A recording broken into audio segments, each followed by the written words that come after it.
Bonjour les amis, comment allez-vous? Chez nous tout va bien. Merci d'être avec nous pour cette nouvelle recette. Aujourd'hui, on va utiliser un reste de pâtes. On avait cuit hier des petites coquillettes qu'on appelle aussi des cornettes en Suisse. Voilà, et donc il en reste. Et aujourd'hui, on va préparer une timbale de pâtes bien gourmande. Alors les ingrédients, eh bien évidemment un reste de pâtes, 3 œufs, 3 décis de lait, un paquet de parmesan, du poivre, de la muscade. Voilà, c'est une recette qui va être extrêmement simple. Alors on va commencer.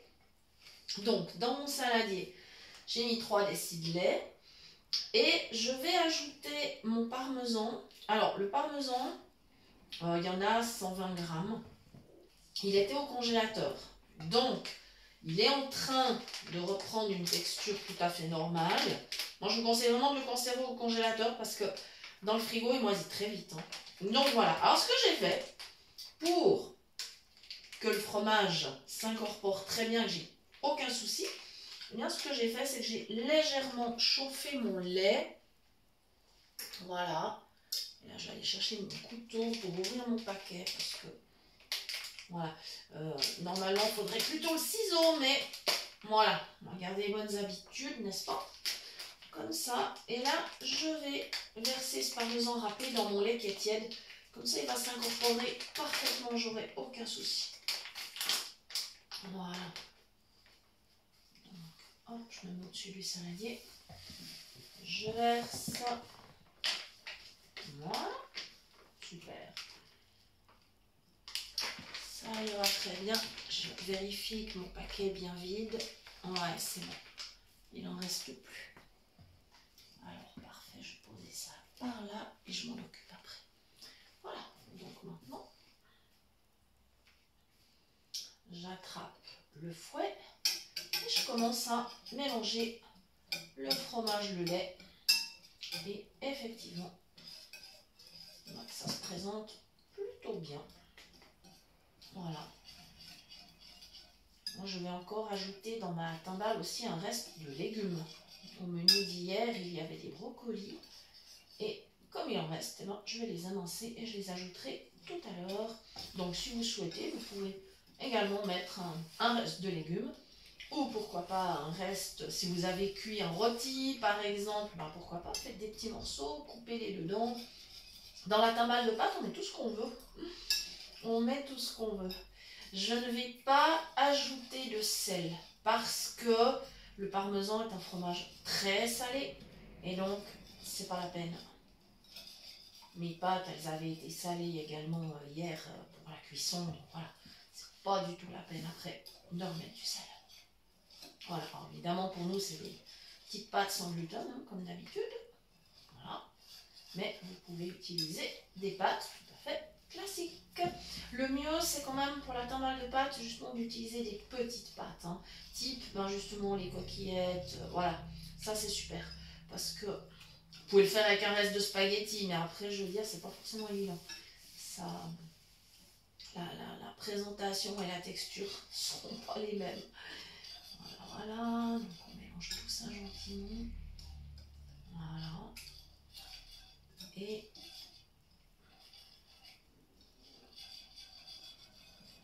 je vais vous réénumérer les ingrédients parce que je ne sais pas si je vous les ai tous mentionnés. Donc 3 décilitres de lait, 3 œufs, un reste de pâte, 120 g de parmesan et ensuite la garniture qui vous fait plaisir. Voilà, comme ça j'ai rien oublié.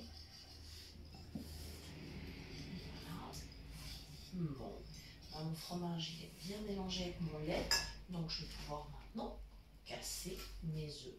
J'ai mon petit bol pour pouvoir mettre mes coquilles vides. Comme ça, j'aurai pas de chenilles sur ma table parce que ça j'aime pas trop.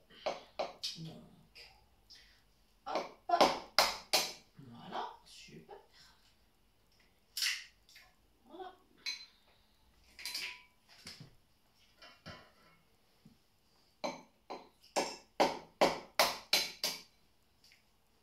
En plus, c'est super vite fait. Ça se cuit au four tranquille. Et pendant ce temps, en fait, j'ai une sauce tomate qui mijote, parce que j'aime bien accompagner avec la sauce tomate. Mais après, vous mettez ce que vous voulez. Voilà, on y est avec les œufs. J'emmène ça à l'évier et je m'en occupe après.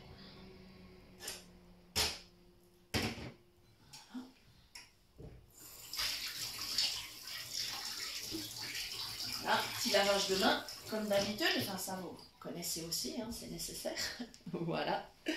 On y retourne. Alors, c'est beaucoup plus facile de commencer dans cet ordre-là, c'est-à-dire de préparer d'abord la liaison. Parce que si vous commencez par les pâtes, quand vous allez ajouter la liaison, ça sera beaucoup plus difficile de faire que les œufs en fait soient bien débattus, je crois qu'on dit comme ça. Donc voilà, ce qui fait que on commence par la liaison, c'est plus simple. Voilà. Comme ça. Et ça se mélange très très bien. Alors bien sûr, vous pouvez préparer plus ou moins des grandes quantités, ça dépend combien vous êtes à table, hein, évidemment.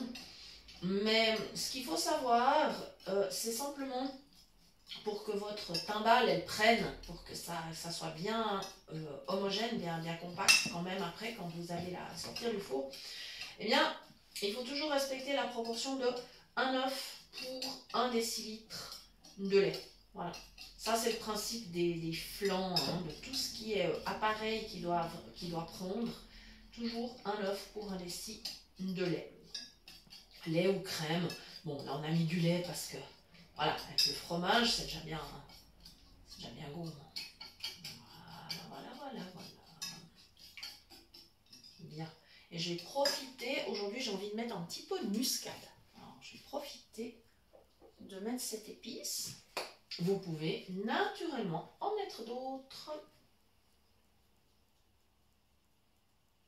Voilà, pas exagérer. Comme ceci.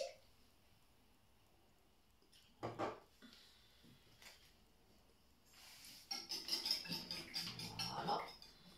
Maintenant, on va oublier le fouet pour le reste de la préparation parce que à partir du moment où on va incorporer des ingrédients plus volumineux, on n'arrivera plus. Alors, voilà, je l'emmène dans l'évier.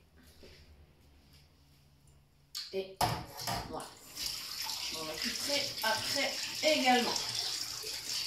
Voilà. Je vais aller chercher mes petits brocolis qui sont cuits. Je vais prendre mon petit couteau, il est déjà sur la table. Donc voilà, je vais récupérer mes petits légumes. Allez hop là, venez par là mes jolis. Voilà. J'ai de la place donc je pose ma casserole à côté du saladier. Et donc je vais rechercher des petits bouquets de brocolis. Voilà. Et je vais, avec le couteau, faire des petits morceaux. Et hop, je les incorpore dans la liaison, tranquillement. Voilà. J'en ai pas beaucoup, c'est un reste. Hein. Et c'est bien aussi d'utiliser les restes. Moi, j'ai été éduquée à ne pas gaspiller. Donc voilà. Il y a toujours des possibilités d'utiliser les petits restes de légumes, de viande, de pâtes, de tout ce qu'on a en fait. Voilà, c'est super. En plus, ils se les font bien. Ils vont bien se mélanger, il n'y aura aucun souci. Voilà, comme ceci. Voilà.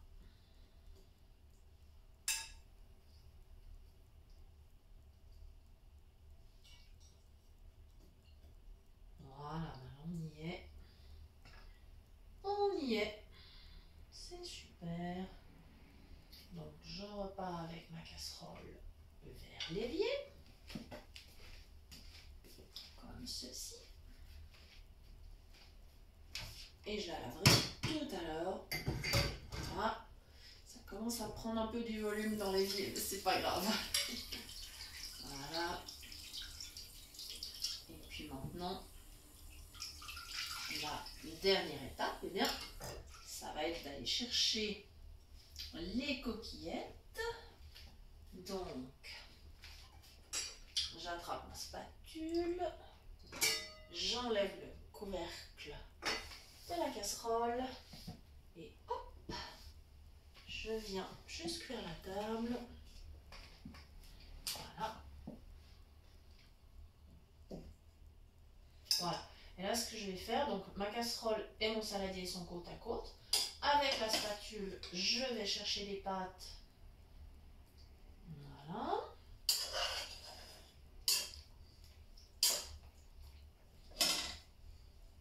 Comme ça. Et je les transporte jusqu'à mon saladier qui est juste à côté.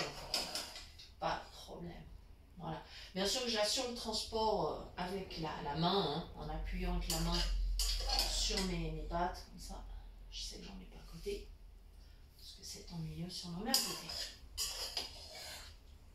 Voilà. J'arriverai probablement pas à les finir parce qu'il y en a quand même pas mal. Mais ouais, là c'est bon. Je pense qu'on n'ira pas au-delà. Ça me paraît plutôt pas mal. Voilà. Ce qui fait que, voilà, là c'est parti. Alors là, attention, faut être un peu délicat parce que le saladier commence à être bien rempli. Avec ma spatule, je mélange donc ma liaison, mes petits légumes et mes coquillettes ou cornettes. Voilà.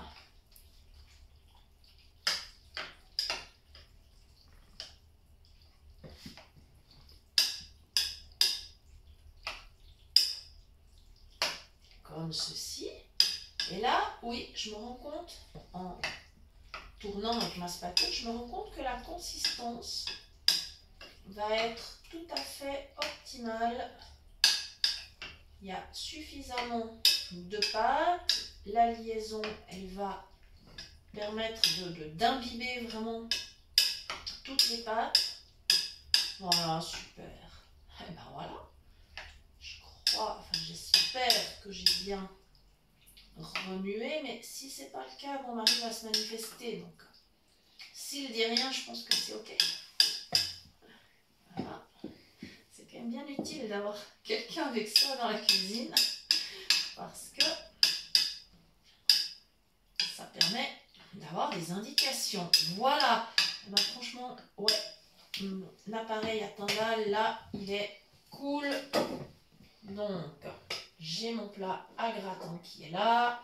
Je l'approche tout près du saladier. Et alors, attention maintenant, parce que on va essayer de ne pas tout mettre à côté, tout mettre par terre. Je vais, comme d'habitude, hein, je positionne le saladier sur le bord du plat. Je vais maintenir, voilà, avec les mains quand même pour éviter les catastrophes. Il ne faudrait pas que le plat à gratin se renverse. Voilà, donc il vaut mieux assurer avec les mains quand même. Voilà, je tourne très très très gentiment. Voilà, ça c'est... On va dire que c'est peut-être le moment le plus délicat, donc on fait les choses doucement. Voilà, on fait les choses doucement. De toute façon, on n'est pas pressé. On a le temps. Voilà. Et maintenant, avec la spatule, je vais répartir, voilà, sur le plat, histoire que ce soit bien étalé quand même. Voilà. Voilà, voilà. Bien. Et ça va partir au four. Je vais mettre 200 degrés pendant 30 minutes parce qu'il y a le temps du préchauffage. Voilà, simplement. Sinon, si le four est déjà chaud, 25 minutes. Mais franchement, moi j'aime bien mettre à four froid parce que ça m'angoisse un petit peu de mettre un plat dans un four chaud. C'est pas toujours évident. Bon, quoi qu'avec les gants, on y arrive, mais voilà. Si je peux partir à froid, je préfère. Voilà. Donc, il me reste à ouvrir mon four, à prendre mon plat. Et hop là! Alors, on va s'aider de l'autre main pour atteindre le four. Voilà. Ne vous inquiétez pas, c'est le bruit de la plaque à l'intérieur du four. Faites-vous pas de soucis. Voilà, je positionne mon plat. Ouais, c'est bon. Et là maintenant, voilà, on va voir pour démarrer le four. Alors, il faut que je prenne mes repères sur la cuisinière. Mon mari m'a mis des repères tactiles, heureusement, ça m'est très utile. Voilà, j'ai la molette de réglage que je vais sortir et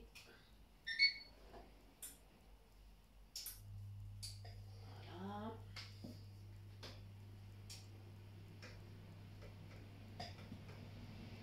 Et voilà. Donc on est, je pense, à 200 degrés. Mon mari vérifiera quand même parce que voilà, pas que j'ai fait des bêtises.